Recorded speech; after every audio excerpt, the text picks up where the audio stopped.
Buenas noches, yo soy Lisa Lorena Quintero, residente de primer año del posgrado de Anestesiología y Reanimación de la Universidad de Caldas. En la sesión de hoy vamos a hablar de la anemia perioperatoria. ¿Y por qué es importante hablar de este tema? Como vemos, tiene una incidencia significativa, ya que el 25 al 40% de los pacientes que van a ser llevados a un procedimiento quirúrgico de forma electiva van a estar anémicos. La primera causa es la anemia ferropénica en más del 50% de los pacientes. En el 2015 fue publicado un metaanálisis en la Revista Británica de Cirugía donde se vio la asociación entre esta anemia perioperatoria y el aumento de la mortalidad, así como el aumento de la necesidad de transfusión de glóbulos rojos, que también ese requerimiento aumentado de transfusiones va a aumentar la mortalidad, aumenta la estancia hospitalaria, el ingreso a UCI, las infecciones y el riesgo de hemólisis y otras reacciones adversas asociadas a la transfusión. Además del aumento en la mortalidad, va a tener un aumento en la morbilidad. La anemia va a llevar a una disminución de la oxigenación a nivel tisular, llevando a una depresión energética celular que se ha asociado con falla renal aguda, eventos cerebrovasculares y en este ambiente hipóxico un aumento del trabajo cardíaco que puede llevar a una lesión y a una falla cardíaca, por lo que nos sorprende que se asocie con el aumento de la mortalidad. Recordemos entonces que la eritropoyesis es el proceso de formación de eritrocitos a través de la diferenciación de las células madre en la médula ósea hasta reticulocitos, que son liberados en la sangre periférica y 24 horas después se van a convertir en eritrocitos. La hipoxia y la anemia son estímulos sensados a nivel renal por las células yuxtaglomerulares que van a llevar a la liberación de eritropoyetina, activando las vías de señalización y los factores de transcripción acá descritos, que en presencia de hierro, vitamina B12 y ácido fólico, que son los sustratos necesarios, van a llevar a la formación de glóbulos rojos que van a tener una duración de 120 días y posterior a eso van a ser fagocitados. Va a haber una degeneración de la hemoglobina y un ahorro de este hierro para la nueva formación de hemoglobina. Además de su función como transportador de oxígeno, el hierro cumple otras funciones en la transferencia de electrones, en la respiración mitocondrial, en la regulación génica y en la inmunidad celular, por lo que los pacientes con déficit de hierro van a tener un riesgo aumentado de infección. Y debemos pensar ante la deficiencia de hierro cuál es la causa de esa deficiencia, siendo una de las principales la pérdida sanguínea, por lo que en las pacientes posmenopáusicas y en los hombres mayores a 50 años siempre debemos pensar en la posibilidad de una pérdida gastrointestinal que pueda estar incluso asociado a malignidad. Y debemos tener en cuenta otras posibilidades como el aumento de las demandas en la infancia o en el embarazo, una disminución de la absorción ya sea por resección gástrica, por infección por helicobacter o por síndromes malabsortivos que presenta el paciente, algunos medicamentos y como mencionábamos otras pérdidas sanguíneas por donación, diálisis o un trauma reciente. Y el hierro lo obtenemos de la dieta. Puede ser de proteína vegetal, que es el hierro NOEM, que va a tener una absorción mucho más errática, o hierro M, que viene de la proteína animal y va a tener una mejor absorción. Existe pues dos posibilidades en cuanto se absorbe el hierro. Una es que se acumule como ferritina o que se almacene como ferritina y la otra es que gracias a la ferroportina vaya al torrente sanguíneo donde va a ser transportada por la transferrina y en menor cantidad va a viajar de forma libre en el torrente sanguíneo. En cuanto a los valores normales del perfil férrico básico, vamos a tener una ferritina entre 100 y 300 microgramos por litro, que nos va a mostrar las reservas de hierro, una saturación de transferrina entre el 15 y el 50 y un hierro sérico entre 50 y 150 microgramos por decilitro. Debemos recordar además que estos rangos de ferritina, en vista de que pueden ser bastante amplios, hay algunas recomendaciones de rangos que nos llevan a orientar un poco más el diagnóstico. Cuando hablamos de una ferritina menor a 15, es un diagnóstico de ferropenia. Entre 15 y 50 es probable y entre 50 y 100 es posible.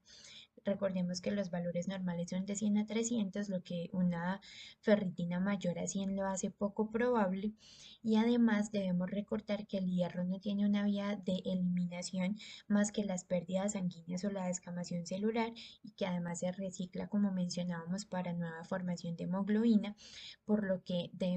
hay una posibilidad, y en esa ferritina mayor a 1000, en considerar la sobrecarga férrica.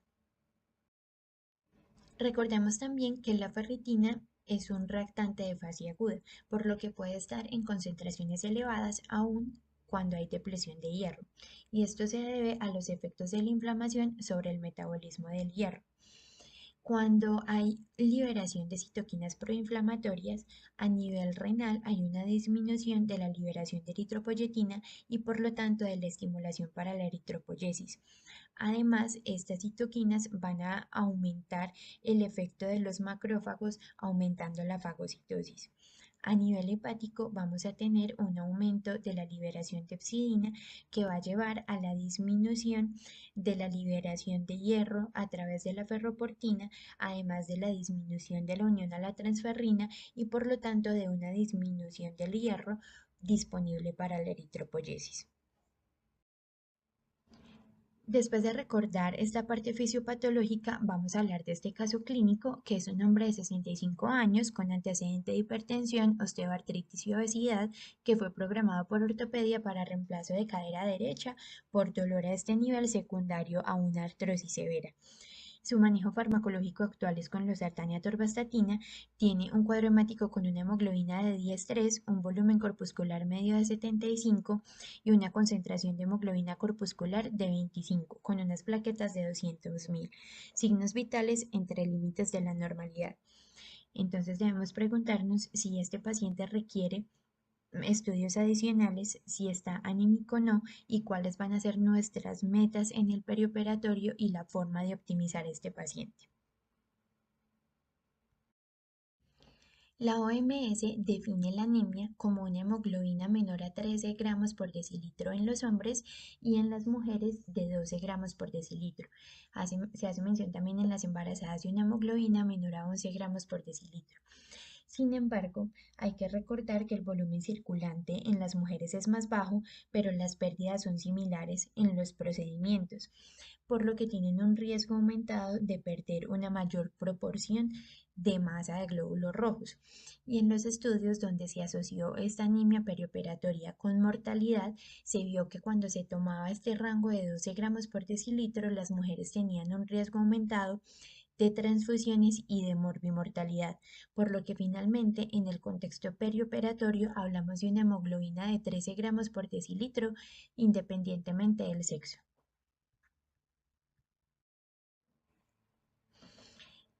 Esta diapositiva lo que quiere mostrar es que la anemia es un mundo donde las posibilidades son múltiples, y por eso debemos tener en cuenta siempre, obviamente, la parte epidemiológica, donde es muy probable que tenga una anemia por déficit de hierro, pero debemos tener en cuenta otras consideraciones como déficit de vitamina B12 y ácido fólico, que podrían ser fácilmente tratados y diagnosticados, y también tener prudencia en los pacientes que tienen una anemia que pueda ser por hemólisis o por otras enfermedades concomitantes que requieran estudios adicionales y por tanto remisión a otras especialidades. Si bien es claro que no hay ningún paraclínico que se deba enviarse de manera rutinaria a todos los pacientes que van a requerir un procedimiento quirúrgico, los antecedentes y las características tanto del paciente como del procedimiento sí nos deben llevar a hacer una detección de esta anemia preoperatoria, teniendo en cuenta todas las implicaciones que puede tener y que han sido mencionadas.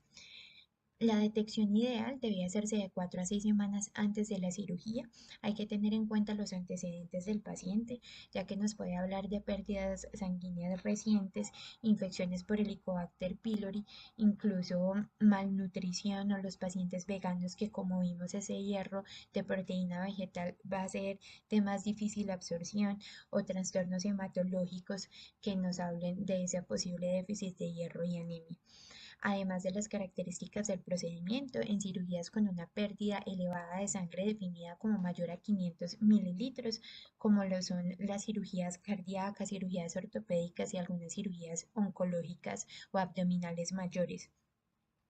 Además, en las que se considere que el riesgo puede ser mayor al 10% de requerir una transfusión de glóbulos rojos. En cuanto a los laboratorios, lo ideal es un cuadro hemático completo, un perfil férrico básico, vitamina B12, creatinina y proteína C reactiva, teniendo en cuenta la posibilidad de anemia en los pacientes con enfermedad renal y de la anemia mediada por citoquinas, que va a ser uno de los diagnósticos diferenciales principales de la anemia ferropénica. Este algoritmo es una propuesta para llegar al diagnóstico de las diferentes posibilidades en un paciente anémico. Cuando en el contexto perioperatorio tenemos una hemoglobina menor a 13, independientemente del sexo, debemos preguntarnos cómo está el hierro. Si el hierro está alterado, miramos el resto del perfil férrico, y una ferritina menor a 30 nos va a hablar de una deficiencia o de una anemia por déficit de hierro. Una ferritina entre 30 y 100, si tenemos una transferrina menor a 20 con una proteína C reactiva elevada, nos habla de la coexistencia de anemia mediada por citoquinas o enfermedad crónica y una deficiencia de hierro. Si tenemos una ferritina mayor a 100, en el contexto pues de inflamación, hablamos de una anemia por enfermedad crónica. Si no hay alteraciones a nivel del hierro, hay otras posibilidades o deficiencias como vitamina B12 o folatos, pero si estas están normales, debemos pensar en otras posibilidades como la enfermedad renal. Por eso es importante también tener una función renal en los pacientes de riesgo, enfermedades endocrinas como el hipotiroidismo, algunos medicamentos que se han asociado con anemia, la malignidad que hace que esa médula ósea no responda de una manera adecuada a los requerimientos, entre otras causas que van a requerir estudios adicionales. Por lo que debemos recordar que la anemia por déficit de hierro va a tener ciertas características como un volumen corpuscular medio bajo menor a 80, una hemoglobina corpuscular, o mejor una concentración de hemoglobina corpuscular menor a 27 o a 30, que ya hace que sea muy probable que sea una anemia ferropénica, una ferritina menor a 30, y en caso de inflamación también puede haber un déficit de hierro como lo vimos en el algoritmo. En caso de una ferritina entre 30 y 100, con una saturación menor a 20 y una proteína C reactiva mayor a 5, tenemos tanto anemia mediada por citoquinas como una anemia ferropénica. Existen otras posibilidades en pacientes que, si bien pueden no estar anémicos, sí pueden tener deficiencia de hierro, ya sea por unas reservas de hierro inadecuadas definidas como una ferritina menor a 100, y lo que preocupa con estos pacientes es la incapacidad para recuperarse en caso de una pérdida sanguínea importante que puede pasar en el contexto perioperatorio. En cuanto al déficit funcional de hierro, precisamente teníamos en cuenta que no solo los paraclínicos nos hablan de tomar un hemograma o un perfil férrico, sino también tener en cuenta la función renal, en vista de que puede haber una disminución de la movilización ante demandas aumentadas.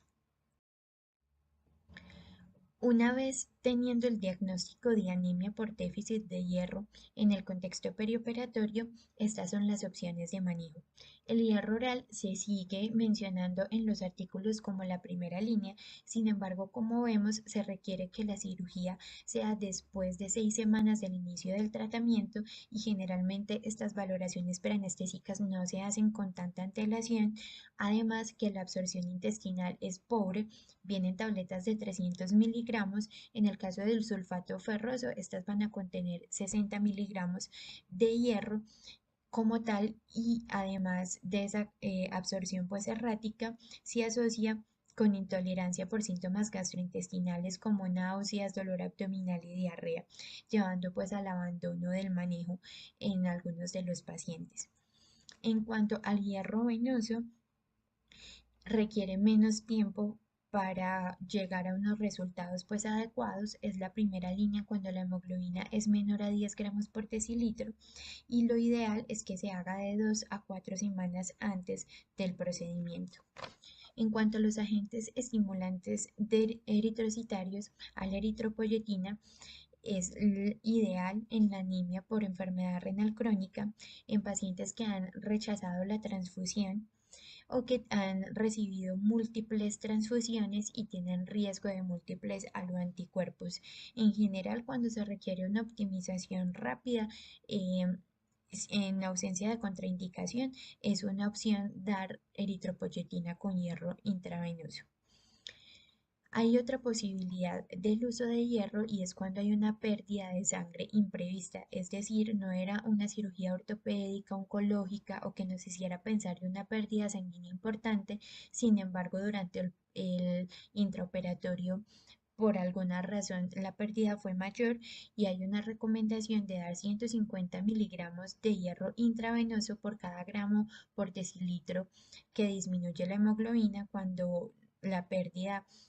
nos lleva a hemoglobinas menores a 10 gramos por litro. En cuanto al paciente del caso clínico, tenía una ferritina de 30, una saturación de transferrina de 20%, una PCR de 3 con una creatinina de 1,2 para una tasa de filtración glomerular de 78, es decir, una anemia por déficit de hierro. En ese caso, como mencionábamos ahorita, nuestro paciente se encuentra con una ferritina de 30, es decir, que tenemos la opción o lo ideal sería iniciar hierro intravenoso.